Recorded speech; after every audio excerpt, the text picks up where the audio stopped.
prevención de estas también debe ser alta y la mirada también debe ser diferente. Es por eso que estas enfermedades desafían seriamente la eficacia y la competencia de los sistemas de salud actuales, ¿no? Dice que prueban nuestra capacidad para organizar esa oferta que debemos dar a estos pacientes con enfermedades no transmisibles. Tenemos que pensar constantemente cómo satisfacer esas demandas que constantemente se están creciendo.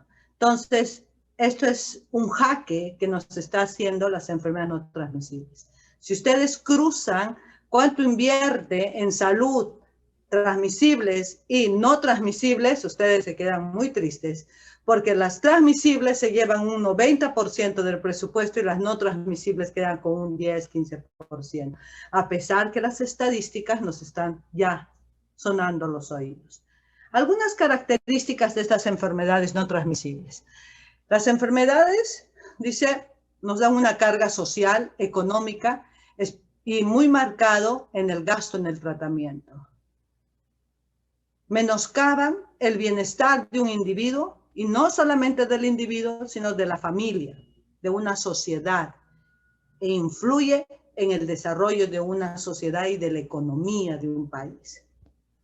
Engendran consecuencias económicas sociales cada vez más graves en todo el mundo. La discapacidad, años de vida por discapacidad, por estas enfermedades no transmisibles. Se pueden reducir, podemos intervenir, sí. Pero si los líderes del gobierno en realidad aceptan y aprueban cambios e innovaciones en la atención de salud, que más adelante lo vamos a ver. Es la única manera que sí podemos intervenir seriamente frente a las enfermedades no transmisibles, si es que en realidad toman la decisión de poder intervenir. Las enfermedades no transmisibles afectan a todos los niveles socioeconómicos.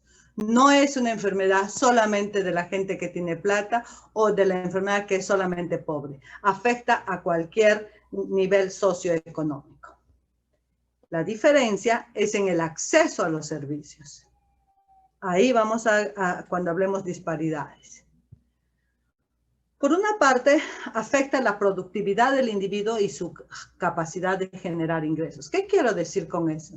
Un paciente normal, sin diabetes, o sin hipertensión, o sin cáncer, va a producir más que un paciente con diabetes, con hipertensión o con cáncer. Entonces, estas enfermedades sí afectan la productividad de un individuo, ¿no? Por otra parte, originan un mayor consumo de los servicios. Y no solamente de los servicios de salud, sino de otros tipos de servicios sociales también puede ser, ¿no? Por ejemplo, esas personas diabéticas, hipertensas, obesas, ¿podrán igual subir a un micro? Ustedes han visto las cosas que hacen los choferes cuando ven a un gordito así, se pasan de frente. Entonces, ¿originan mayor consumo de servicios? Sí. Entonces, tenemos que cambiar esa mirada. Tenemos que intervenir ya en las enfermedades no transmisibles. Y dice que afecta a la salud generalmente un alto costo. Claro. Si ustedes ven el PEAS, normalmente es una diabetes no complicada o una hipertensión no complicada. Pero lo que nos llega a los hospitales son los complicados. Esos pies diabéticos, neuropatía diabética, retinopatía diabética, polineuropatía diabética, un ACV por hipertensión, etcétera, o un daño renal ya por cualquiera de estas enfermedades. Entonces sí son de alto costo y debemos intervenir.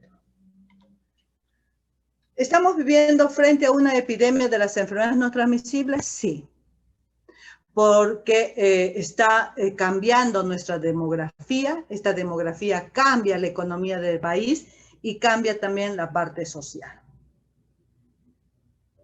¿Ha cambiado la demografía? Sí. ¿Por qué? Porque la población cada vez se hace más vieja. El índice de envejecimiento en el Perú aproximadamente sea un 30%. Quiere decir que por cada 100 mayores de 15 años, un 30 son adultos mayores. En otros países, como Chile, por ejemplo, ya llegó al 50% del índice de envejecimiento, y en Europa es mucho más alto. Entonces, estos cambios demográficos influyen al incremento de las enfermedades no transmisibles. Lo económico y lo social también. Ustedes recordarán, cuando uno está en provincias, de seguro que muchos viven en provincias, y cuando ustedes van a ir a hacer su serum, viene una frase exquisita que siempre nos recordamos todos los médicos, que es el aquisito nomás, ¿no? Vienen al centro de salud y dice, doctora, tiene que ir a ver a mi mamá. ¿Dónde es su casa? Aquisito nomás. Y aquí, el aquisito nomás son 2, 3 cerros que uno tiene que caminar, pero para ellos es una normalidad, ¿no? Para nosotros no, porque estamos acostumbrados en otro desarrollo social, ¿no? Tomamos micro o taxi para ir a 4 o 6 cuadras o 10 cuadras. El tema de actividad física es un problema serio, que más adelante lo vamos a ver. Entonces, esta epidemia ha producido pues estos cambios, son producto de estos cambios demográficos, económicos, sociales sin precedentes, que ha llevado al incremento de factores de riesgo nunca antes observado. En el Perú, sobre todo, nunca antes observado. El tema de obesidad, inactividad física, mala alimentación, hipertensión, diabetes, hipercolesterolemia, nunca observadas esas prevalencias. Y cuando nosotros hablamos, oye, ¿y por qué ha habido un cambio demográfico? ¿Por qué ha habido estrategias del Estado que han mejorado la supervivencia infantil? Ustedes saben, vamos a ver, las pirámides antes no llegaban ni a los 50 años y ahora tenemos una esperanza de vida de más de 70 años. Entonces es un factor, la población se hace más vieja y es porque ha habido una mejora en la intervención infantil. También el Estado se ha preocupado en mejorar los embarazos, el control prenatal, los embarazos seguros, los embarazos hospitalarios, ¿no? Y una lucha fuerte a las enfermedades infecciosas. Entonces, todo eso nos lleva a un incremento de la esperanza de vida y a un cambio demográfico, a lo que llamamos nosotros transición demográfica. Solamente ver, porque ustedes ya han llevado epidemiología, ¿no? Cómo la población se hace cada vez más vieja. Antes se hablaba pirámide poblacional porque tenía la imagen de una pirámide, pero ya por los años 30, 50, esta ya no es una pirámide, parece una copa invertida, ¿no? Porque la población infantil cada vez se reduce y lo que va aumentando es la población adulta y adulta mayor. Esta transición demográfica nos va a traer transiciones epidemiológicas y transiciones nutricionales. Entonces, otro de los factores que debemos también entender por qué la demografía cambia, ya les he dicho, la esperanza de vida. Como era en los años 50, no llegaban ni a los 47 años, y ahora tenemos una esperanza de vida de más de 70 años, ¿no? 70, 75. Y cada vez va a ir incrementando, así se dice que más o menos para el año 50, en el Perú vamos a tener una esperanza de vida de más de 80 años. Y esta esperanza también cambia la parte demográfica y cambia el perfil epidemiológico también. Otro de los factores que debemos analizar es también este tema de la ruralidad y urbanidad, ¿no? Muchas veces por el desarrollo de la población, la parte rural se viene a la parte urbana, a Lima, a las capitales. Y esto hace también el cambio de hábitos y costumbres. Lo que decíamos, el aquisito nomás, ya ellos ya no caminan, ya toman su combi por 50 céntimos o por un sol para unas 10 o 15 cuadras, lo que en su pueblo caminaban 2, 3 cerros, acá ya no hay actividad física.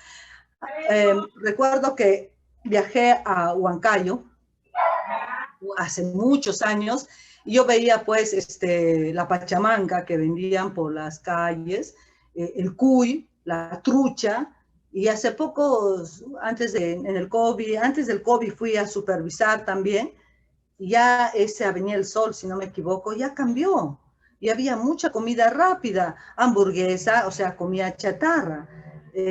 Cómo este cambio en el hábito alimentario también nos va a traer consecuencias en la salud.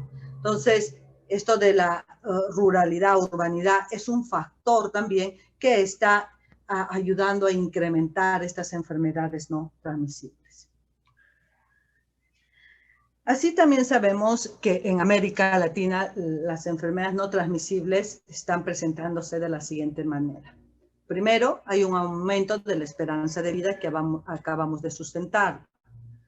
10 de cada 8 personas, de cada 10, 8 personas vivirán, dice, más de 60 años. Actualmente ya es común vivir más de 60 años. Pero también, pasando los años, vamos a tener de cada 10, 4 van a vivir más de 80 años. Lo que decíamos, que más o menos de los años 30 van a tener una esperanza de vida más de 80 años. Y eso va a ser normal. Entonces, va a cambiar también nuestro perfil epidemiológico. La esperanza de vida sería lindo cruzarlo con la calidad de vida, ¿no? ¿Cómo va a ir mejorando nuestra calidad de vida? Entonces, lo que llamamos la esperanza de vida saludable. Eso no ha sido exitosa, ¿no? Porque si hubiera sido exitosa, nosotros tendríamos adultos y adultos mayores saludables. No tendríamos actualmente la prevalencia de hipertensión más del 25% de la población y de diabetes más del 7%. Entonces, hemos fallado porque no tenemos una esperanza de vida saludable. Una cuarta parte de la población mayores de 60 años vivirán con mala salud y eso sí nos debe preocupar, ¿no? En la región, las personas viven por un promedio 9 años con limitaciones funcionales o discapacidades producidas por estas enfermedades, ¿no? Amputaciones por el pie diabético, el parálisis por ACV, etcétera, etcétera, o no es calidad de vida vivir con diálisis, ¿no? Entonces, 9 años de promedio, dice, que vivir con estas limitaciones. Ahora pasamos a los factores de riesgo de las enfermedades no transmisibles. Este es algo muy importante.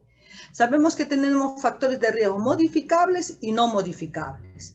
Los no modificables son, pues, la edad, el sexo, la carga genética, ¿no? Son cosas que no lo vamos a poder modificar.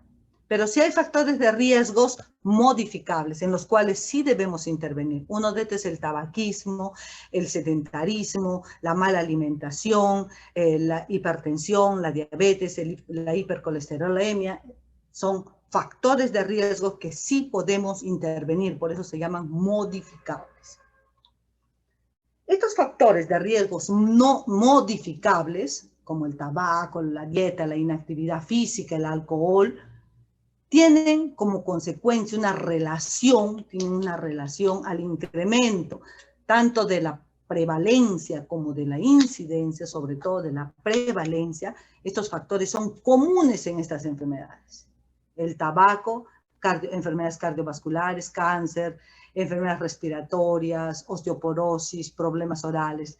La mala dieta, cáncer, diabetes y todas las enfermedades, igual a la actividad física. Entonces, por eso son factores de riesgos modificables que sí podemos intervenir. Y al inicio les decía, es importante que los gobernantes realmente tomen en serio, o lo que puedo decir, el toro por las astas, y intervenir en estos factores de riesgo.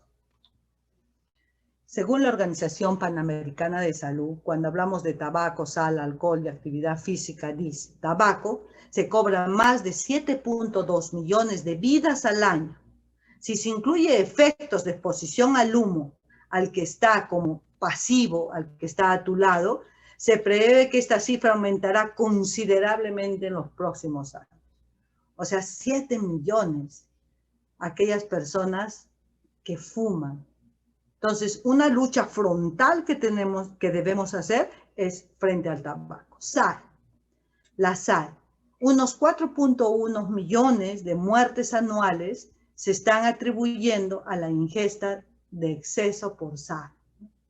Se atribuye a la sal. Y al alcohol, más de 3.3 millones de muertes anuales atribuibles al consumo de alcohol. Y en actividad física, unos más o menos 2 millones de muertes anuales se atribuye a la poca o insuficiente actividad física, al sedentarismo. Entonces, miren estos factores de riesgo que ya la data, la estadística nos está en los oídos diciendo, tienes que intervenir. Cuando nosotros hablamos de los factores de riesgo, los factores metabólicos, estos factores de riesgo contribuyen que debemos a 4 cambios metabólicos fundamentales en el aumento de estas enfermedades no transmisibles. El aumento de la presión arterial, el sobrepeso, la hiperglicemia y la hiperlipidemia, para hablar de factores de riesgos metabólicos. Entonces, mire, lo que quiero yo que se les quede a ustedes, que estos factores de riesgos son modificables y podemos intervenir. Desde ahora hay una norma aprobada el año pasado, en el 2020, que es la norma de atención integral por curso de vida, que ya lo han visto ustedes, que nos da 3 enfoques importantes de trabajo: el trabajo en comunidad, el trabajo en familia y el trabajo en individuo. Y acá tenemos que trabajar en esas 3 esferas: en comunidad, en familia y en el individuo. Si no, no hemos intervenido en las enfermedades no transmisibles, porque un solo endocrinólogo que le dé su medicamento no vamos a garantizar la adherencia a su medicamento, la adherencia al cambio de su estilo de vida. Ustedes van a ver en los hospitales que existe el club de los diabéticos. Ahí me gustaría ver cuánto es la prevalencia de obesidad en esos clubes de los diabéticos. Entonces, es importante, cuando realmente se intervenga en las no transmisibles, sea un trabajo que se haga actividad física, alimentación, su tratamiento, su seguimiento psicológico. Entonces, un abordaje integral que lo vamos a ver mucho más adelante. Cuando nosotros queremos agarrar un ejemplo, el cáncer, por ejemplo, ¿no?, que es una enfermedad producida por estos factores de riesgo. Se dice, de cada 10 personas obesas, 7 probablemente tengan algún tipo de cáncer. Imagínense ustedes, obesidad nada más. Entonces, si agarramos un ejemplo del cáncer, nos dice la OMS que 19.3 millones de casos nuevos hay en el mundo. 19 casos nuevos de cáncer. 10 millones de muertes al año.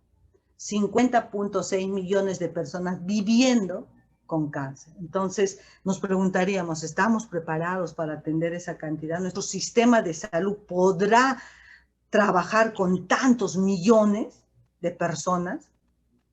Entonces, por eso decimos, nos ha puesto en un jaque. Si en realidad queremos intervenir, debemos ver los factores de riesgo. Esto es para que ustedes conozcan cómo está la situación del cáncer por sitio primario del cáncer más frecuente, tanto en incidencia y en mortalidad en el Perú, según la OPS. Ustedes ven ahí 2 cánceres que debemos intervenir: cáncer de mama y cáncer de cervix, ¿no?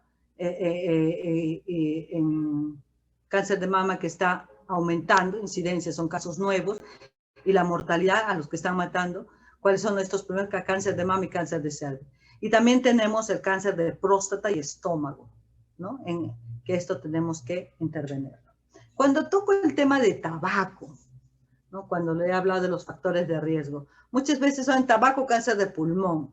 Me recuerdo que un día vi en la televisión, no me acuerdo, ese señor Rey hablaba en el canal, decía, bueno, ¿cuál es el problema? Yo fumo tabaco, entonces fumarse 2, 3 cigarrillos no pasa nada. Yo, ¿cuántos años tengo? Tengo más de... No he muerto de cáncer. Error, error. Porque el tabaco nos puede producir, hay ya estudios que hay una relación fuerte entre el tabaco y la aparición de cáncer de pulmón, ¿no? Y no solamente de pulmón, sino de cualquier tipo de nuestro cuerpo, desde la boca hasta el ano. O sea, debemos eliminar el consumo de tabaco.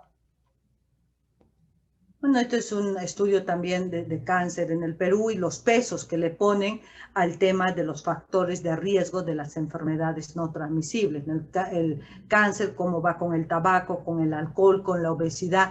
Y algo impresionante, lo puse esto por eso, ya empieza OPS a poner los riesgos ocupacionales, pero en realidad serían los riesgos ambientales, que también lo vamos a ver el día de hoy. Cómo, si no intervenimos, cómo va a seguir incrementando este tipo de enfermedades crónicas degenerativas. unas tendencias de un comparativo en los años 2012 al 2040, cómo se van a incrementar estos cánceres, ¿no? Sobre todo ustedes pueden ver el cáncer de mama, a una proyección del año 40, no creo que exista sistema de salud que pueda atender a todos a estas personas, ¿no? Tenemos que trabajar, vuelvo a repetir, no me cansaré en decir, en los factores de riesgos modificables. Ahora vamos a tocar un poco sobre las disparidades en salud. Las diferencias socioeconómicas y de género determinan la exposición a riesgos, como el acceso al tratamiento temprano, la atención médica, ¿no? La falta de recursos financieros, colocan a muchas poblaciones marginadas en desventaja significativa. Vamos a hacer un pequeño ejemplo de género. Si a su consultorio va un varón y una mujer casados y ustedes le diagnostican diabetes a la mujer, ¿ya? Y le dan su receta. Dicen, bueno, señor, usted va a tomar metformina, lo que ustedes vayan a decir, ¿no? Pero la alimentación es muy importante. No comer esto, no comer, hacer actividad física, y le dan todo su consejería. Esa familia regresa a su casa y todos sus hijos, sí, ¿qué tenía mamá? Ah, dice que tiene diabetes. Ah, ya. Pasa, dice, mamá, mañana, hoy día, cocínate algo rico, pues, un tacachito con su cecina o cualquier otro plato, ¿no? Entonces, la mamá, como es mamá, tiene que cocinar y siguen comiendo igual, compran su gaseosa o su cervecita y lo mismo, pasa lo mismo. Otro escenario, a esa misma pareja le diagnostican al varón, al esposo, y le dice, señora, su esposo está con diabetes. Entonces ahora van a tomar este medicamento y le dan lo mismo que daban a la no van a comer fideo, no papa, disminuyen esto, más verduras, toda su alimentación, le dan su receta. Van a casa y los hijos, mamá, ¿qué tenía papá? Hoy dice que está con diabetes. Desde hoy día todos hacemos dieta. Y ahí todos hacen dieta. Empiezan a bajar peso mamá, papá, hijos, porque el papá está enfermo. Miren, eso que no parece inequidad, pero eso es una inequidad de género. ¿Por qué? Porque se prefiere todavía, hay unas desigualdades sociales, entonces está pero inmerso dentro de nosotros, ¿no? Entonces, esas inequidades de género pueden afectar o ponen en riesgo a la salud de las personas. Entonces, esas inequidades también hay que identificar. Otras inequidades, no quiero hablar solamente de mujer, en servicios de salud. Si ustedes ven los datos y analizan, por ejemplo, los datos de vigilancia de diabetes, ustedes se van a dar cuenta que más acuden a los servicios mujeres. Y ustedes se preguntarán, ¿y qué? ¿Los hombres no se enferman? No, sí se enferman, pero tenemos una inequidad de género. El hombre es macho, pues si le duele la cabeza, si le duele algo, tiene que aguantarse hasta el último, ¿no? Es macho, ¿no? ¿Qué va a hacer? ¿No? Macho, valiente, o tiene que estar trabajando. Entonces nuestros servicios de salud a veces no están adecuados tampoco al horario de trabajo de los varones, ¿no? Hay veces los hombres salen 6 de la mañana y regresan 7 de la noche, ya el centro de salud esa hora ya está cerrada. Entonces también tenemos que analizar eso, y esas inequidades de género, inequidades socioeconómicas también ponen en riesgo a estas personas que pueden padecer enfermedades no transmisibles. Entonces, ese es importante. Hay algunas disparidades. ¿Qué hacer entonces frente a estos factores, cambios demográficos, cambios epidemiológicos que nos va a traer incremento de las enfermedades no transmisibles, y aparte hay factores de riesgo modificables, no modificables? Esta urbanización nos está cambiando nuestra forma de ser, hasta el internet ahora nos hace más sedentarios. Entonces, ¿qué hacer? La prevención y el control de las enfermedades no transmisibles incluyen intervenciones en toda la población para reducir los factores de riesgo, con un enfoque tanto, ese es el abordaje integral, a nivel comunidad y familia, pero también con un enfoque individual. ¿Por qué? Porque los pacientes que acuden a los servicios, un obesito que acude a ustedes, sí, obesito, ya, ¿sabes qué? No comas papa, no comas fideo, no, es una persona que viene puede tener autoestima bajo, puede tener problemas, depresión o puede tener un problema orgánico. O sea, es un problema que debemos trabajar individualmente también. Entonces, es importante ese enfoque. Mejorar la gestión de las enfermedades no transmisibles es fundamental. Gestionar la respuesta para las enfermedades no transmisibles, tanto para la detección, para hacer los tamizajes, el cribado, para el tratamiento, ¿no? Y también para proporcionar tanto el tratamiento medicamentoso como también el tratamiento, el acceso a los paliativos o al tratamiento del dolor que puede ser en el cáncer. Las intervenciones deben realizarse a través de los centros de atención primaria. Eso es importante.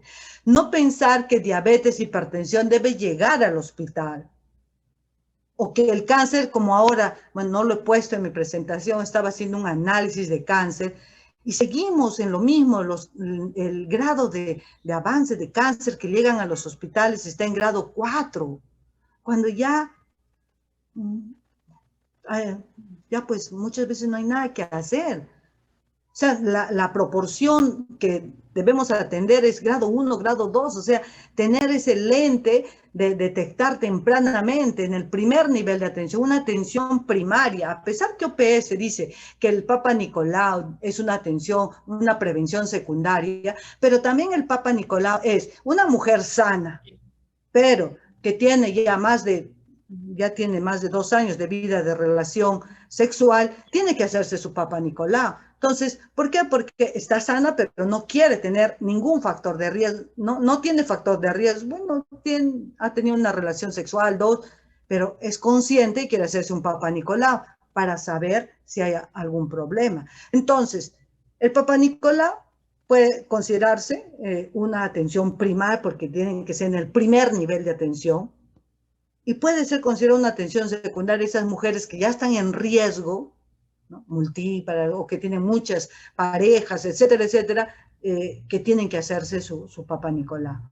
Entonces, ahí todavía hay una discusión, pero tiene que fortalecerse la atención primaria. Tiene que hacerse en la atención, la detección de ese paciente obeso, que ya puede tener resistencia a la insulina. Tiene que trabajarse en el primer nivel de atención. ¿Por qué? Porque tienen ustedes más conocimiento primer de atención, dónde vive, cómo es su familia, promover la actividad física en la comunidad. Entonces, se debe trabajar en el primer nivel de atención. Así, la Organización Panamericana de Salud saca una estrategia de prevención y control de las enfermedades no transmisibles del periodo 2012 al 2025. Ellos nos recomiendan a los países, dice, que todos los países debemos trabajar las no transmisibles con un efecto, con una lente multisectorial, con un lente de fortalecimiento de nuestros servicios y el tema de información. Multisectorialidad. No, los médicos, las enfermeras, los hospitales solos no van a poder trabajar, pues, el tema de incremento de la prevalencia de diabetes, hipertensión, obesidad, etcétera. Ese trabajo corresponde a un trabajo multisectorial. ¿Por qué? Para hacer mejor acceso a la fruta y verdura, ¿no? 2, para tener parques seguros, la seguridad ciudadana. Eso no depende del médico. La fruta y verdura que baje su costo no depende del Ministerio de Salud ni de los hospitales. Ese trabajo depende de otro ministerio. La seguridad ciudadana depende del gobierno local, ¿no? Contar con agua segura, limpia, que uno pueda agarrar y tomar del caño, no depende del ministerio, depende del Ministerio de Salud, depende de otro ministerio y de otro nivel de gobierno. Entonces, por eso el trabajo debe ser multisectorial. Y sobre los servicios, la respuesta de los sistemas de servicios de salud tiene que trabajarse oportunamente en los factores de riesgo. Tiene que identificarse a esa persona obesa que puede tener resistencia a la insulina, tiene que identificarse apenas está subiendo el colesterol o los triglicéridos, tiene que fomentarse apenas hay un incremento de peso para cambiar ese estilo de vida. No esperar que su exceso de peso esté en obesidad mórbida, recién intervenir, apenas estemos en sobrepeso, tiene que haber intervenciones en el primer nivel de atención sobre promover la actividad física, la alimentación saludable. Entonces, es importante ver esto. Información. No puede ser que en el Perú, por ejemplo, para los estudios, tengamos que estar casi rogando. Endes suelta algunos informes de la estrategia de no transmisibles sobre obesidad, hipertensión, pero sobre todo son encuestas, les preguntan, ¿usted es hipertenso? ¿Usted es diabético? Y en el Perú la respuesta, la cultura de salud que tenemos para responder, no. Mejor es un trabajo presencial, pesarlo nosotros mismos, tallarlo, tomar su sangrecita y llevar al laboratorio, y ahí sí vamos a saber realmente cuánto es la prevalencia de diabetes, de hipertensión.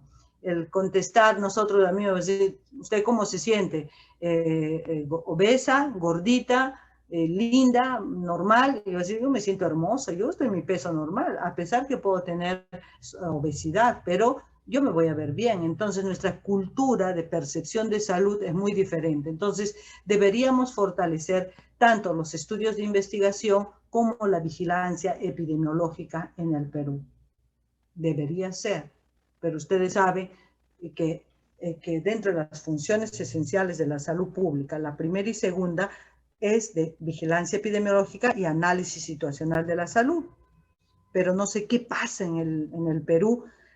Llegan autoridades que actualmente lo quieren desaparecer, epidemiología, ya quieren multiplicarlo por 0 y solamente exista el Instituto Nacional de Salud. Yo hasta ahora me pregunto, oye, pero dentro de las funciones esenciales de la salud pública está el tema de análisis situacional de salud y vigilancia epidemiológica. Y dentro de las recomendaciones de la OPS o OMS, siempre nos habla de fortalecimiento de la vigilancia epidemiológica y de la vigilancia y de las investigaciones de enfermedades no transmisibles. Entonces, esa parte todavía no la puedo captar.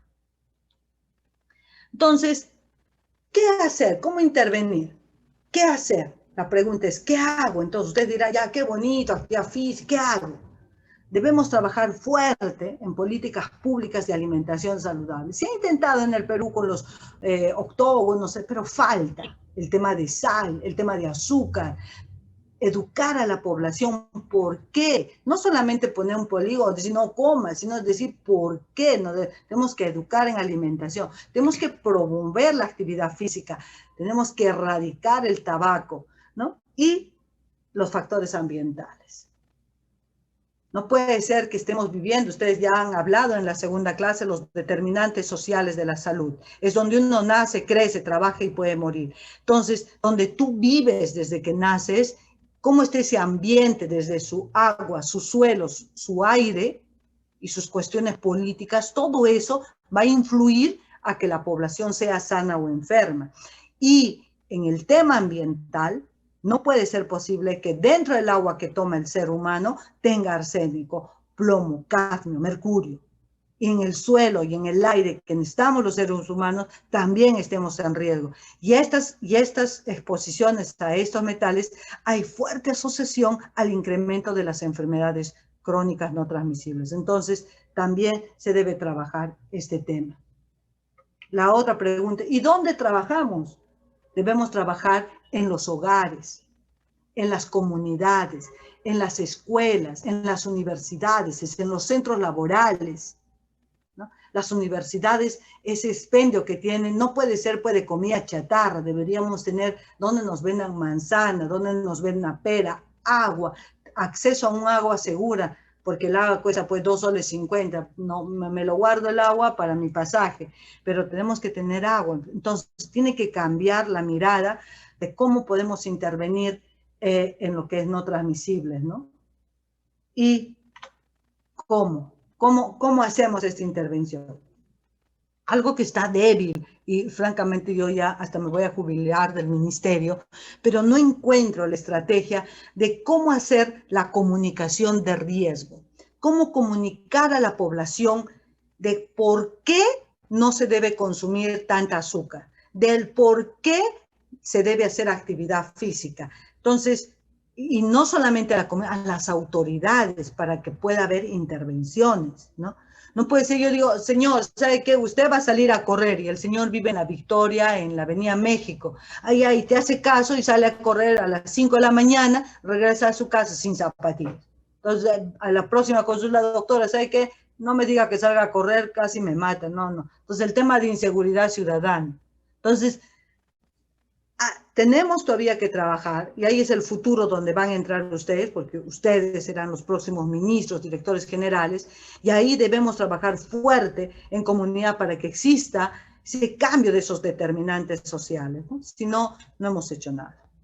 La educación es importante. Alma Ata ya decía, ¿no?, que la educación en salud es importante a la población, y es una cosa que nos estamos olvidando casi todos, la educación en salud, ¿no?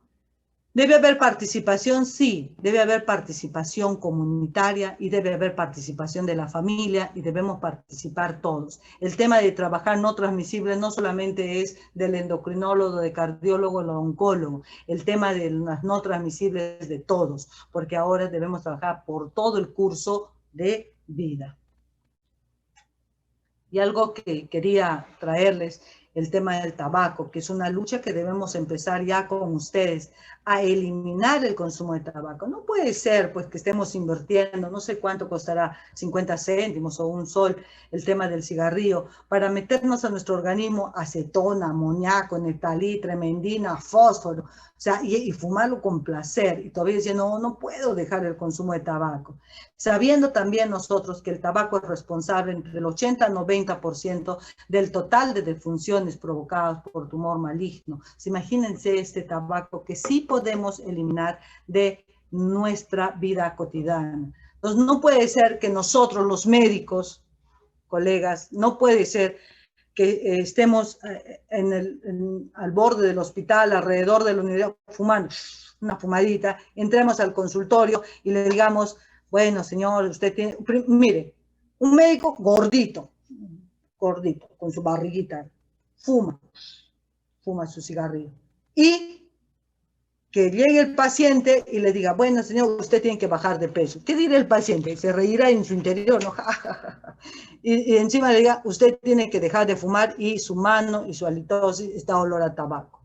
Entonces, eso se llama también el tema de una responsabilidad médica. Nosotros los médicos tenemos que enseñar con el ejemplo.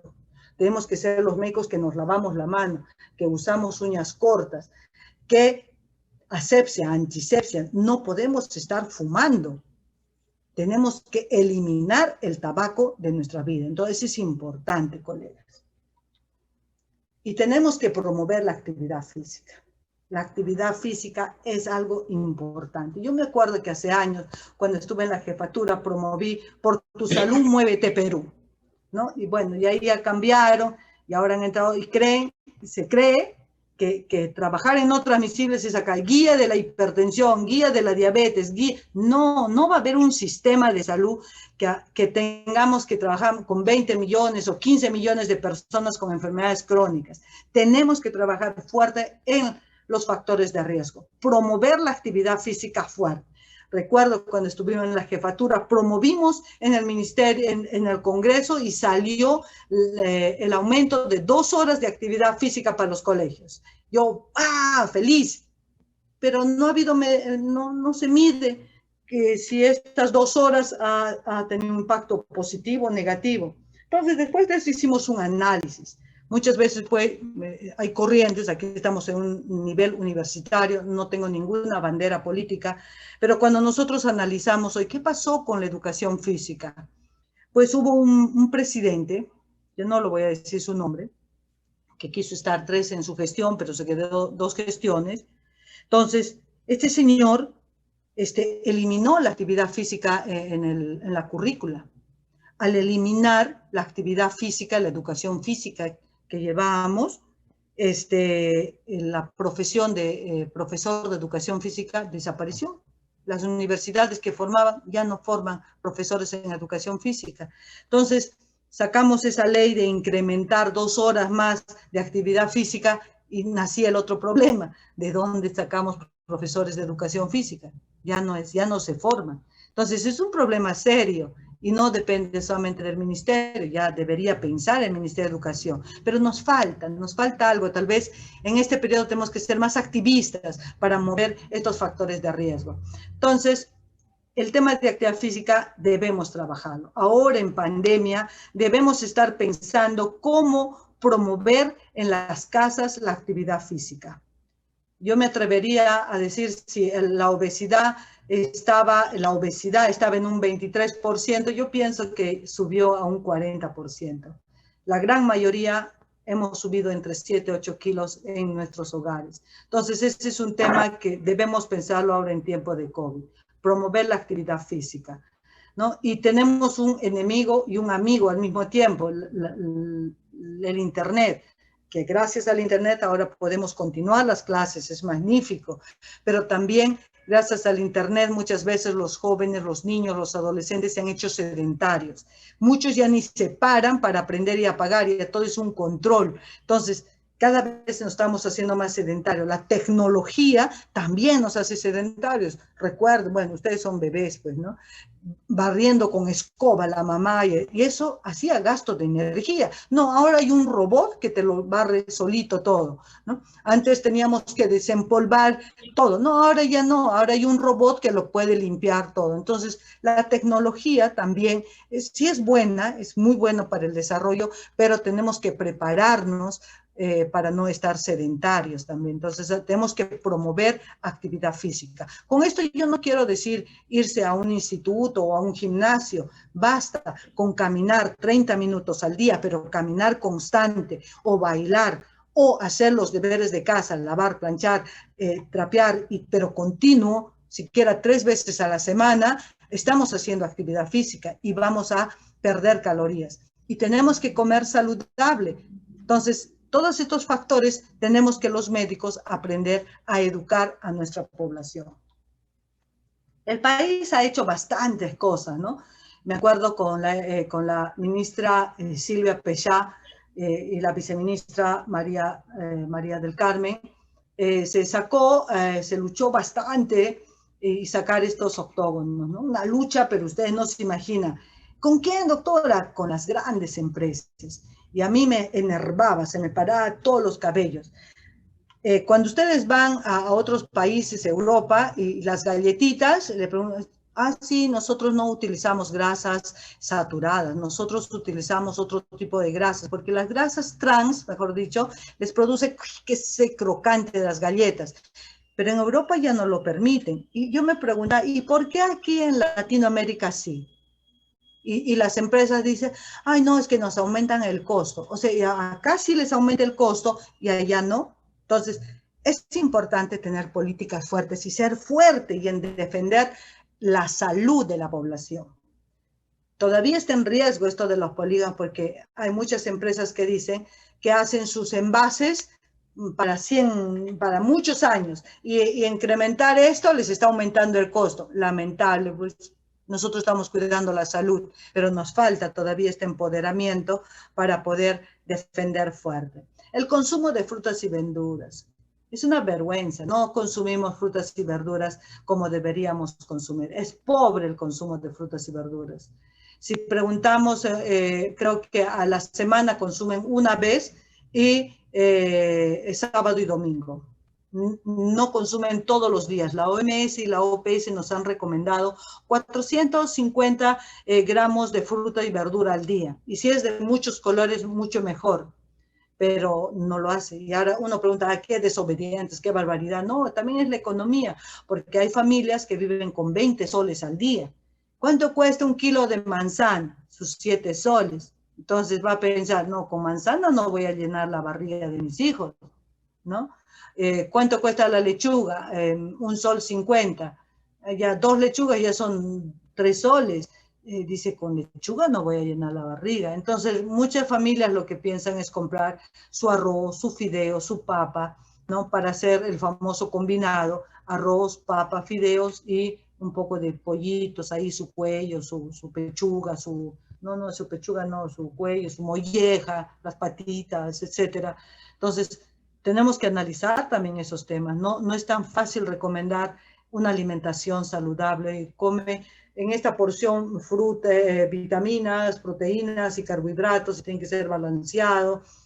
No todos tienen ese acceso a esa comida saludable y al consumo de frutas. Bueno, estos son algunos datos de obesidad que tenemos en los hombres y mujeres. Cuando yo hablaba del consumo de alcohol, miren que tenemos, bueno, son costumbres de nuestro país. Yo en este momento no me atrevería a decir eliminación del consumo del alcohol, pero sí debemos controlar y disminuir el consumo del alcohol. No puede ser que la prevalencia del consumo de alcohol en el Perú, ¿no?, esté más o menos por un 70%. No hay mucha diferencia entre hombre y mujer, ¿no? Pero 70, o sea, de cada 100, 70 personas consumen bebidas alcohólicas y eso es muy alto. Tenemos que disminuir. Y si a esto preguntamos la edad de inicio, uy, peor, nos deprimimos. La edad de inicio hace años era 14 años, 15, después bajó a 12 y ahora está en los 8 años. Entonces, tenemos que educar a nuestra población. Personas de mayores de 15 años de edad que consumen al menos 5 porciones de fruta y ensalada. Como les decía, en un promedio total, 10%. O sea, de cada 100, 10 personas, ¿no?, consumen algo de fruta y verdura. Pero le decimos, y acá nos faltaría todo, y comen todos los días, ahí ya se quedan callados, ¿no? Entonces, esta es una política que no lo va a hacer el médico, ni la enfermera, ni el ministro de Salud, pero sí nosotros los de salud tenemos que ser advocacy para que los otros ministerios empiecen a trabajar. A ver si... ¿Aló? ¿Sí? Ya. Hablamos de obesidad, les decía, la prevalencia de obesidad.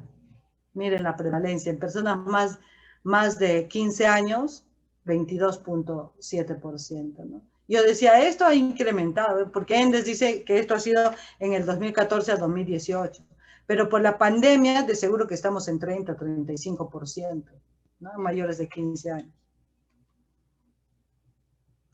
Perdón.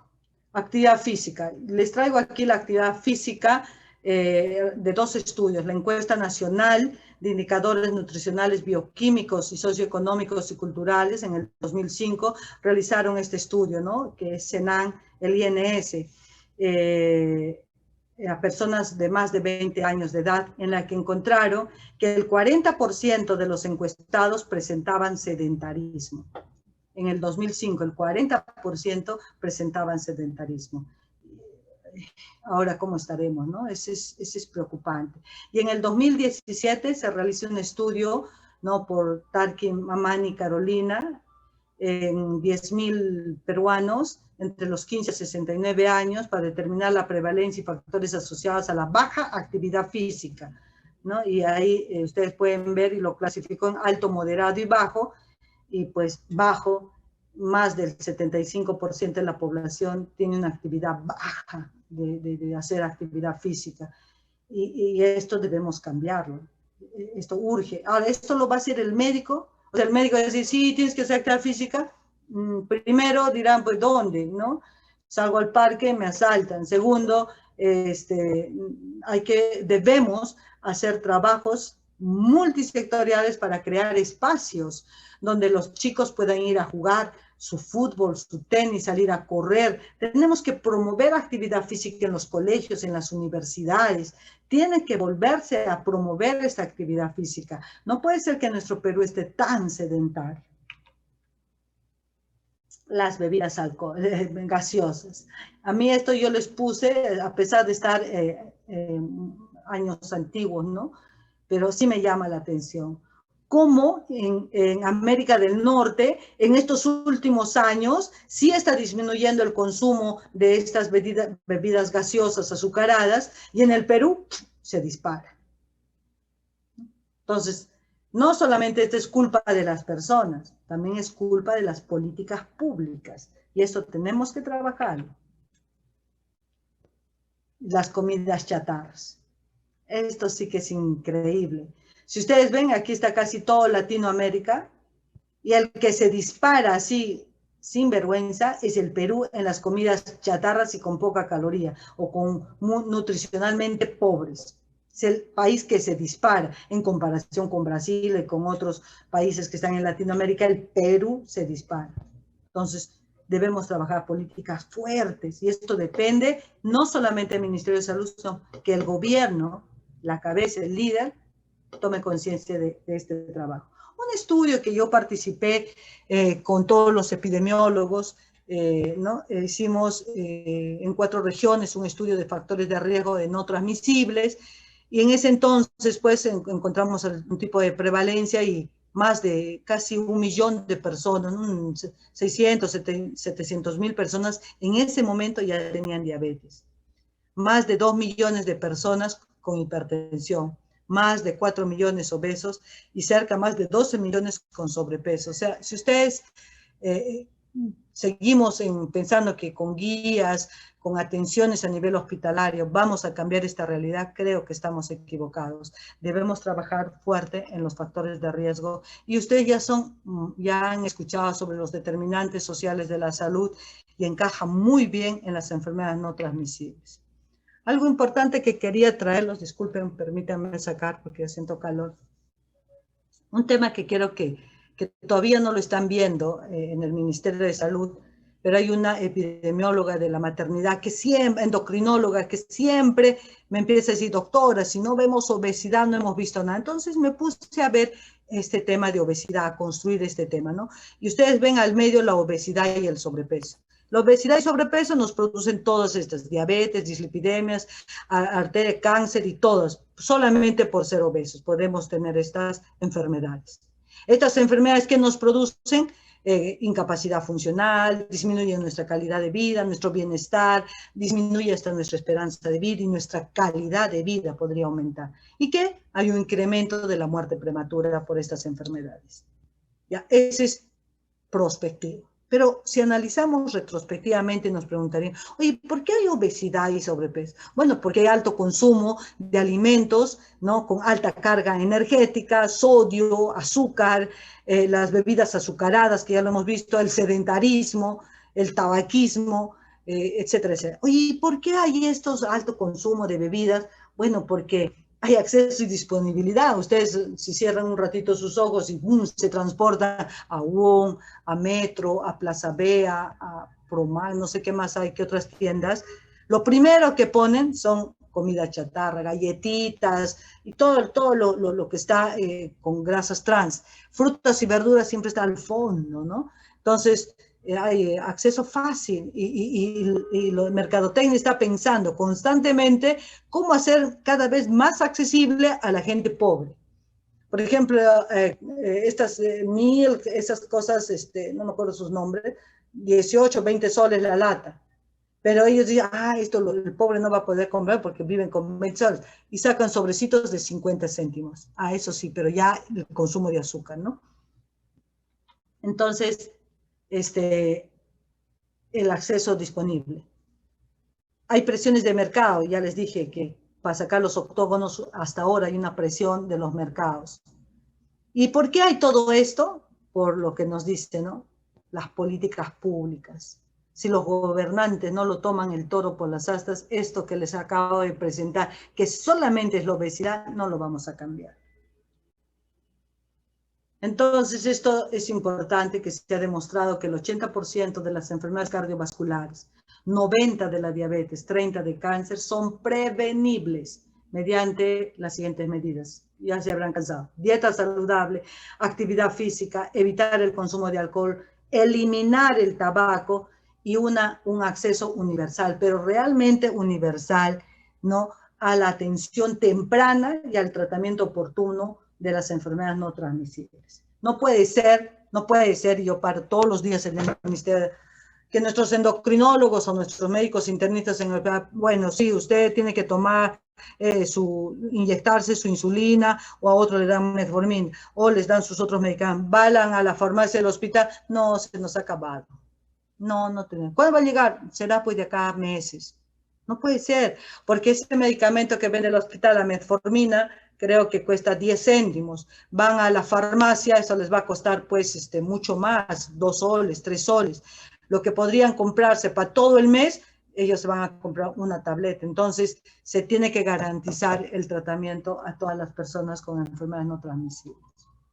Cuando yo les hablaba de la mercadotecnia, esto es importante, y por eso le puse no olvidar. La mercadotecnia constantemente está pensando quién es su población que lo va a adherir para el consumo. Ustedes cuando ven esas hamburguesas con sus cajitas felices, todo, y los chiquitos ni les interesan las hamburguesas, ¿eh? Lo que les interesa son las cajitas, pero esos han hecho un estudio. ¿Quiénes son su consumidor? No son los papás, no son esas cajitas y los chiquitos. El otro día leí un paper y decía, si es que no cambiamos estos imaginarios sociales, decía el autor, que él se recordaba que lo llevaban a una pollería y que cuando era niño lo que no, ni se recordaba del pollo, lo que se recordaba era de los juegos y de la vida que pasaba ese momento. Entonces, es importante cuando la mercadotecnia está pensando cómo hacer la publicidad. Y nosotros debemos aprender a hacer la publicidad. Miren, cuando Coca-Cola, por ejemplo, saca su propaganda, ¿qué vende Coca-Cola? Vende alegría, esperanza, ¿no es cierto? Un chico saltando ahí. Y cuando nosotros nos sacamos nuestra propaganda, por ejemplo, lucha contra la violencia contra la mujer, un ojo verde. O cuando vamos a luchar contra el cáncer, un pulmón. No puede, la población psicológicamente tiene eso de estar en riesgo, no va a querer aceptar. Nosotros tenemos que estudiar más. Es por eso que digo, no encuentro todavía a esos comunicadores. Creo que las universidades que forman comunicadores no forman estos comunicadores para hacer comunicación de riesgos en salud. Están formados para otro tipo de comunicaciones. Nos falta este trabajo en el Perú. Una cosa importante que no debemos dejar de pasar son la educación a los consumidores. Pero esto tienen que hacer los comunicadores, tienen que hacer que toda la población aprenda a leer qué estamos consumiendo. Por ejemplo, una persona es libre, yo quiero ser obeso, pues eres libre de ser obeso, pero tienes que saber qué estás comiendo y qué te puede producir en tu cuerpo. Entonces, la educación a los consumidores de leer el etiquetado. Tenemos que hacer nosotros campaña de mercadotecnia social para promover positivamente la alimentación, la actividad física. No triste, deprimido, lucha contra la obesidad, un gordo. No, pues tendríamos que ver, oye, he luchado contra la obesidad, un flaquito, esbelto, ¿cómo lo logré? Para poder motivar, pero no, tenemos otra forma de pensar. Entonces, tenemos que hacer eso. También tenemos que trabajar fuerte sobre las regulaciones, no quedarnos solamente con los octógonos, tenemos que luchar para que todos digan qué se está comiendo. En las universidades se ve o en los colegios venden tortas, así en unas bolsas cerradas, pero no te dicen de qué lo han preparado, cuánto de caloría, qué tiene. Tenemos que hacer políticas públicas para poder promover este tema de la información. Y bueno, y cuando nosotros, ustedes ya dominan lo que es salud, no solamente es la ausencia de enfermedad, sino que tener salud es tener bienestar, y tener bienestar es trabajar en los determinantes sociales de la salud. Cuando hablo de los determinantes, muchas veces un paciente que estuvo hospitalizado, diabético, lo ponen estable, lo controlan bien bacán, le dan una alimentación saludable, la nutricionista va, le controla, le dan de alta, regresa a su casa, a su domicilio, a lo mismo. Entonces no hemos hecho nada. Mientras no se cambien los determinantes sociales, considero yo que no hemos hecho nada.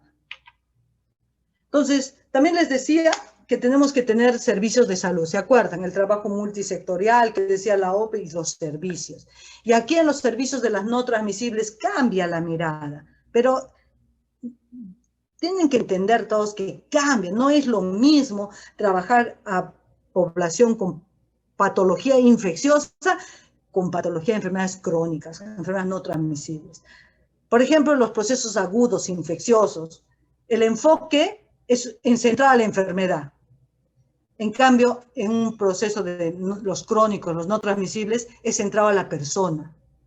La atención que hacen normalmente las enfermedades infecciosas es a la demanda. En cambio, en las crónicas tiene que ser una atención programada, con citas. Tiene que cambiar ese chip, por ejemplo, de salud, que no puede hacerte un control más de 3 o 4 veces al mes, porque las crónicas sí pueden necesitar. El tema de la adherencia del tratamiento no lo vas a hacer en una sola vez.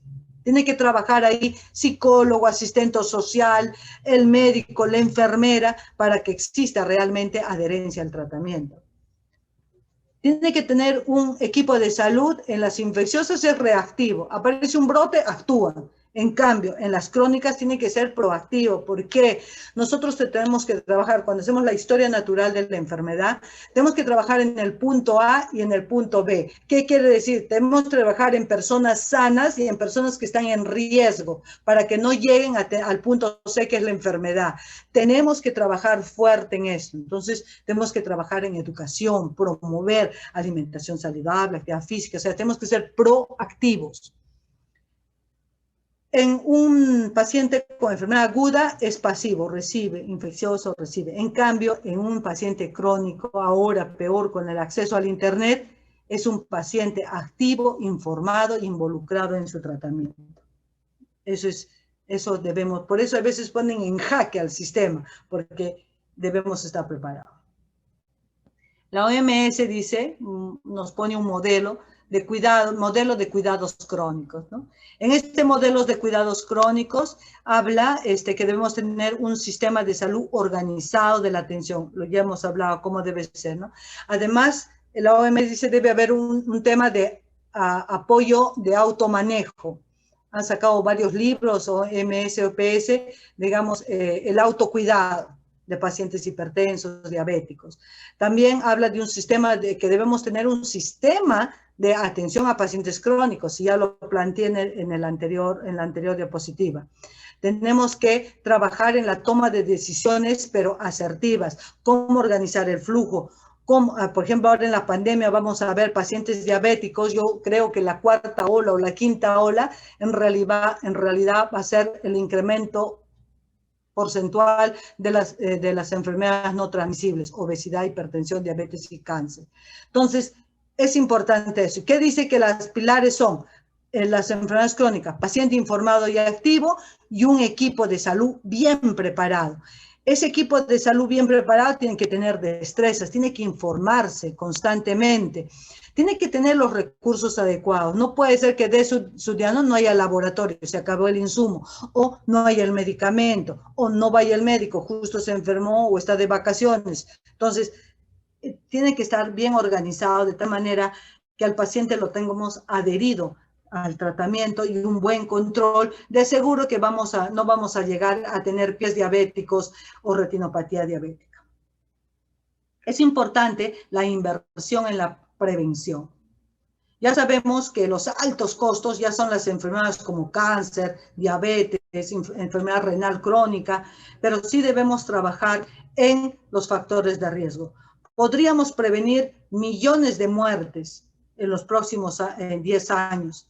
Podríamos también, estas muertes evitadas, unos 17 millones corresponden a personas menores de 70 años, la muerte prematura. O sea, nuestro objetivo en salud debe ser disminuir esa proporción de muertes prematuras. Ese es importante. Y el gasto, trabajar en prevención, obvio que nos va a ayudar a prevenir o a disminuir el gasto en lo que es el sistema de salud. Ese es el tema de las no transmisibles. Estamos en el Perú, en el tema de no transmisibles, lo han incorporado el tema de metales pesados. Yo sé que lo van a tratar en otra clase más profundo. Solamente yo les voy a dar que en el no transmisible OPS ha reconocido 4 que están produciendo, que tienen fuerte relación a la aparición de enfermedades crónicas. Este es el flujo de atención que se les da a las personas expuestas a metales pesados. Pero yo quería hablar algo importante. Ustedes habrán escuchado por televisión, por radio, por todo, que dicen, el Ministerio de Salud no hace nada por nosotros, estamos muriendo por cáncer, por el tema que estamos frente a la minería, que es irresponsable, que nos han expuesto a los metales pesados. Morimos diariamente por cáncer. Entonces, eso dice la población. Nosotros, el personal de salud, los médicos, tenemos que ser más técnicos, ¿no? Entonces, tenemos que leer. Entonces, les traigo una cosa importante. Un ejemplo del arsénico y su toxicidad. El arsénico va a afectar a todos los aparatos, a todo el sistema del cuerpo, a todo. No hay algo que respete, afecta a todo. Pero yo no puedo decir causa-efecto, así como las infecciosas. Dengue, Aedes. Chikungunya, anófeles, malaria. No puedo. ¿Por qué? Las enfermedades crónicas son multifactoriales. Lo que yo puedo hablar es que existen asociación fuerte frente a una enfermedad. El arsénico tiene dos tipos de exposición, aguda y crónica. Una exposición aguda nos puede llevar a una intoxicación aguda. Y la sintomatología es como cualquier otra intoxicación que ustedes ven en los hospitales, que puede ser efectos gastrointestinales, hepáticos, renales, etc. Agudo, un shock anafiláctico agudo. Pero ¿qué pasa con una exposición crónica? La exposición crónica a arsénico nos puede producir efectos cutáneos, lesiones cutáneas, como también puede estar asociado a la aparición de cáncer. En el tema cutáneo, como la queratosis, algunas lesiones dérmicas, y en pulmón, en cáncer, pues, pulmón, piel, etcétera, etcétera. Pero no estamos hablando de causa-efecto, estamos hablando de asociación. Y ustedes ya han llevado epidemiología. Conocen un montón de medidas de asociación. Una de estas es el riesgo relativo, que vamos a hablar. ¿Pero qué es una medida de asociación? Se usa normalmente para evaluar la asociación entre un evento y un factor. Ejemplo, mutación de un gen, que sería el factor, y el evento una enfermedad. Otro, tratamiento, que es el factor, y el evento la curación. Entonces, ahí se trabaja el riesgo relativo. Si yo quiero esto, poner el ejemplo al tema de cáncer, con todo lo que dice la sociedad. Yo tendría que hacer un estudio prospectivo, un tipo de cohorte, y quisiera determinar cuánto es el riesgo relativo de desarrollar cáncer, miren, de desarrollar cáncer en una población de expuestos y en una población de no expuestos. Ustedes conocen también la tablita de hacer un riesgo relativo que hay cáncer, no cáncer, A más A, B, D, factor de riesgo, no factor de riesgo, ese del cuadro que nunca nos debemos olvidar, y la formulita para hallar el riesgo relativo. Esto es algo imaginario. En una población de 20.000 personas hay expuestos y no expuestos, que tuvieron cáncer y que no tuvieron cáncer. En la población de expuestos, 30 tuvieron cáncer y en las de no expuestos tuvieron 20. Entonces yo quiero saber cuánto es ese riesgo que hay de desarrollar cáncer. Lo hago la fórmula y me sale un riesgo de 1.5. ¿Qué quiere decir esto? Dice, los datos de estudio indican que el riesgo a desarrollar cáncer entre expuestos es 1.5 veces mayor con las personas que no están expuestas, donde se extrajo la muestra. Entonces, en ningún momento yo estoy diciendo arsénico, cáncer. Estoy diciendo que hay mayor riesgo, mayor probabilidad y mayor riesgo a desarrollar cáncer. Pero no estoy diciendo que es solo eso. Ustedes saben también, ¿no? Esto es a pincelazo, porque ustedes van a tener otra clase, que el arsénico puede provocar cáncer de pulmón, de piel, inclusive cualquier tipo de cáncer, ¿no? Existe una fuerza de asociación limitada entre la exposición crónica, el arsénico y la enfermedad vascular periférica y la hipertensión y la enfermedad cardiovascular. También hay efectos neurológicos, lo que se llama guante o calcetín, esos dolores neuropáticos que tenemos en manos y en pies. Entonces, eso es en el arsénico, metales pesados. Para tener una idea, cuando les digan, por culpa del Ministerio de Salud, un ratito, hablamos la multifactorialidad. Yo no tengo causa-efecto. Habría que hacer muchos estudios para ver cuánto es el riesgo de desarrollar. Por favor, colegas. Entonces, cuando hablamos de este tema, esto lo presento, a veces se quejan las poblaciones de que no se está haciendo nada y que se siguen muriendo. Acá tienen un establecimiento ustedes. El ministro de Salud puede este establecimiento convertirlo en un hospital y trae médicos de Johns Hopkins, de Estados Unidos, compra los mejores equipos, pero siguen muriendo, siguen muriendo. Entonces nos preguntamos, ¿y por qué se siguen muriendo? Sorpresa, el puente está roto. Y esto lo va a trabajar el ministro de Salud, esto le compete a otro ministerio. Entonces, en metales pesados es lo mismo. El Ministerio de Salud ve los efectos de lo que otros hacen o dejan de hacer. Entonces, el trabajo, tal como dice la OPS, el trabajo tiene que ser multisectorial. No puede decirse que solamente es el Ministerio de Salud, no, son todos los ministerios, en marco de sus competencias, que tienen que resolver su chamba, su trabajo. El MINAN tiene que hacer con la minería lo que tiene que hacer, el MINAN con el agua, todo eso, el MINEN con las minerías, OEFA produce y todos tienen que trabajar, el MINSA también, y el MEP tiene que dar la plata, todos tienen que trabajar. Entonces un efecto, un trabajo multisectorial, tal como lo recomendaba la Organización Panamericana de Salud. Bueno, hasta ahí toda la teoría de no transmisibles. Ahora estamos en tiempo de COVID, ¿no? Voy a agarrar las transparencias que presentó hace meses el doctor Luis Revilla Tafur.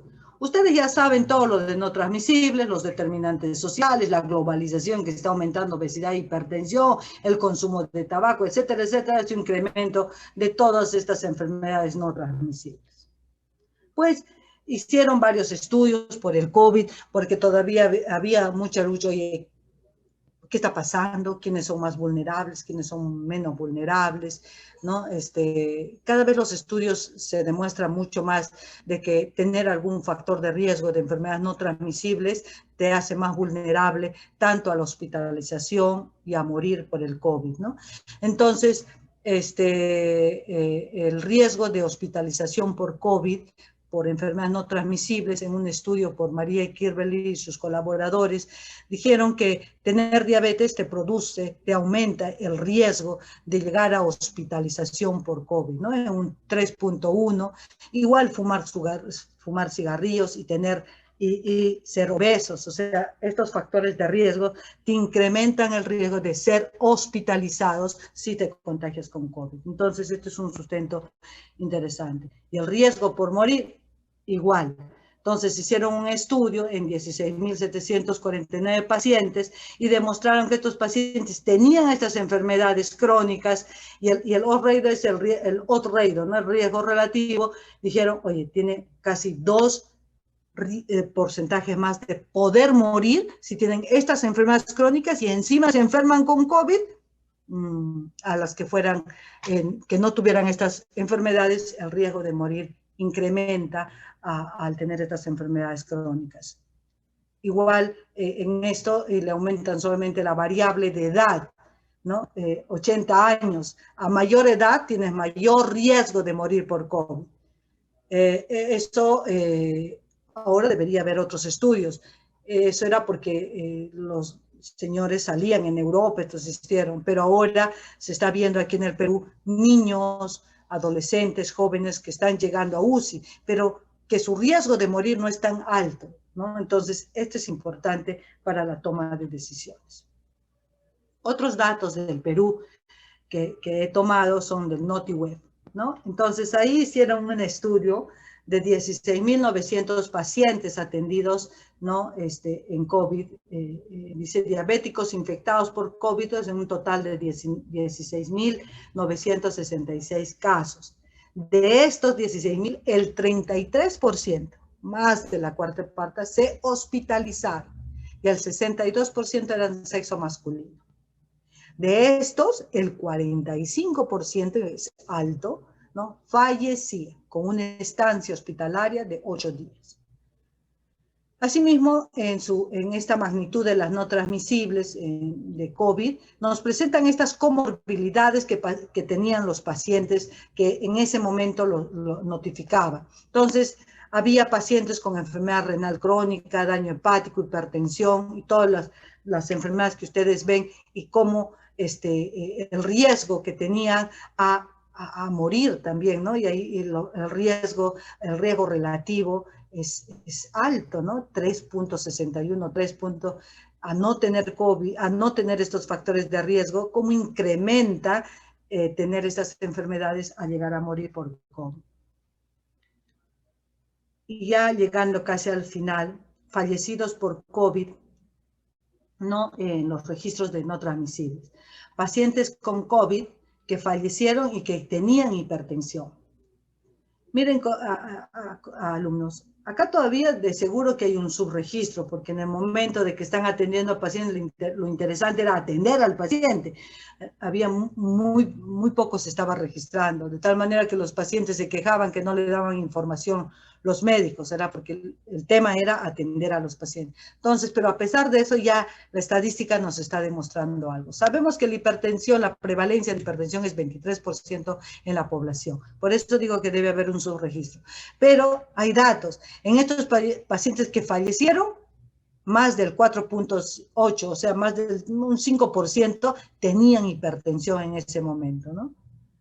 Y en el tema de diabetes, en el momento que fallecieron, tenían diabetes en más o menos el 10.9% de personas que fallecieron tenían diabetes. Entonces, esto sí se asemeja mucho a la realidad, porque la prevalencia de diabetes en el Perú está entre 7 y 8% en la población general, más o menos se va a lo que está en población, ¿no? Cáncer sí, muy bajo debe ser, pues, porque los pacientes con cáncer los hemos cuidado mucho más, no salen, ¿no? Es el 1.4 nomás que fallecieron, los que fallecieron por COVID que tenían cáncer es bajo esta proporción, ¿no? 1.4. Pues, muchísimas gracias por haber participado en esta clase. Espero que les haya gustado y estoy amplio para poderles orientar en cualquier cosa de no transmisibles. Es mi pasión trabajar no transmisibles y ahora que estoy trabajando fuerte en el tema de metales pesados. Muchísimas gracias, alumnos.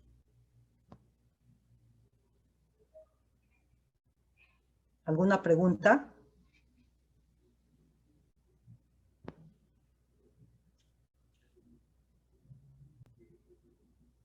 Dos cosas. La ponencia ha sido excelente o se han dormido. Vamos a pasar. Ahí está, no, ya se despertaron. La ponencia ha sido excelente, doctor. Yo quisiera preguntar algo, si pudiera. Claro, doctor. Esto de factores no modificables. Por ejemplo, tenemos en Europa y en esto Angelina Jolie, sabedora de que su factor genético tenía más riesgo de tener cáncer de mama, se operó. Claro. Entonces, ahora ya hay universidades que manejan genoma y podemos tener noticias de qué nos hace daño, qué ambiente es perjudicial, y también la prevención pudiera hacer modificable estos factores genéticos. Sí, es totalmente de acuerdo, pero lo que les quiero decir con una visión de salud pública es que cuando hallamos la prevalencia, por ejemplo, de diabetes, el 98% es diabetes tipo 2, que es decir, por factores modificables, y solamente un 2% es diabetes tipo 1, que es la parte genética. Y en cáncer, mucho de lo genético no siempre nos va a desarrollar cáncer. O sea, la señora Jolie tiene acceso económico, entonces ella ha hecho su libertad de hacer eso, pero lo genético no siempre nos va a desarrollar el cáncer. Si nosotros sabemos que en la genética tenemos padres, abuelos que tienen cáncer, muertos por cáncer en todo nuestro árbol genealógico, nosotros no podemos ser obesos, no podemos fumar, no deberíamos tomar bebidas alcohólicas, deberíamos promover la actividad física. O sea, con esos factores de riesgo vamos a disminuir la probabilidad de desarrollar cáncer. Pero si sabemos que genéticamente en nuestra familia existe algo de hipertensión, diabetes o cáncer, y encima fumamos, somos obesos, no hacemos actividad física, o sea, probablemente hay mucho más riesgo, sí, de desarrollar el tema de cáncer. Yo no podría decir que eso sería una política de intervención en salud pública por los altos costos, pero sí debemos trabajar bastante los factores de riesgo, porque ya está demostrado científicamente que estos trabajos de alimentación saludable, lucha contra el tabaco sobre todo, y el tema de sal, me olvidaba, el tema de sal. Yo en el MINSA digo, ¿por qué no hacemos lo que Chile hizo? ¿Qué hizo Chile? Sabemos que a nivel individual va a ser difícil, son millones de personas con hipertensión. Entonces, Tenemos que hacer políticas públicas. Entonces, la pregunta existencial era, ¿cuál es el alimento que consumen todos los días los ricos y los pobres? El pan. Entonces, empezaron a estudiar cuánto de sal tenía el pan. Y en Chile empezaron a trabajar con los panaderos para que progresivamente en 10 años disminuyeran la cantidad de sal en el pan. Asimismo, trabajaron en políticas para no tener los saleros en las mesas y la gente no se adhiera a la sal. Entonces, son políticas públicas que nos van a mover esa prevalencia, esa curva de Gauss. Que teníamos 23 en población, vamos a moverlo a tener menos. Las políticas públicas en salud pública nos interesa a nivel poblacional. No quiero decir que a nivel individual no sea importante, sí, es importante. Por eso les decía, nuestros servicios tienen que estar organizados, pero no debemos dejar de lado el trabajo a nivel poblacional y a nivel familia. Gracias, doctora. Muchas gracias. Un mensaje para los alumnos. Estimados alumnos, tienen ustedes la retroalimentación a partir de las 7 de la noche. En el mismo link que han ingresado, con ese mismo link pueden participar en la sesión de retroalimentación. Gracias, doctora. Muchas gracias. Muchísimas gracias. Gracias a todos. A dispersarse, chicos. Listo. Chao, nos vemos. Hasta doctora, gracias. Gracias. Hasta luego, doctora. Muchas gracias. Gracias, doctora. Gracias, doctor. Gracias, doctora.